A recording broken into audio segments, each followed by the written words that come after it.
Hello বন্ধুরা, আজকে অনেক দিন পরে তোমাদের সাথে একটা নতুন ভিডিও শেয়ার করতে চলে এলাম।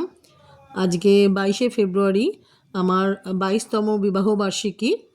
তো এই দিনটা স্পেশাল বলে আজকে আমার রান্নাঘরেও বেশ কিছু স্পেশাল রান্নাবান্না হয়েছে।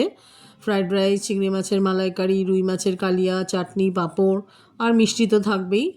তো দুপুরবেলা ভোগ দিয়েছিলাম বাবার কাছে।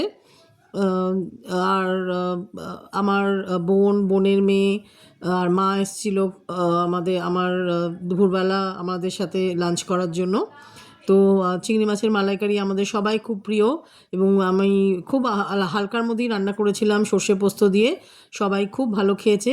আমার চ্যানেলে পরে রেসিপিটা শেয়ার করে দেব। সন্ধ্যাবেলা একটা সারপ্রাইজ পার্টি রেখেছিল আমার মা, আমার ছেলে, বোনের মেয়ে সবাই মিলে।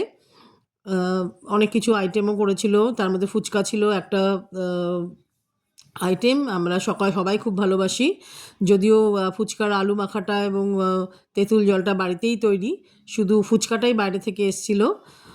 ওরা অনেক কিছু গিফট এনেছিল আমাদের জন্য, আর কেকও একটা ছিল। সবাই মিলে খুব আনন্দ করলাম।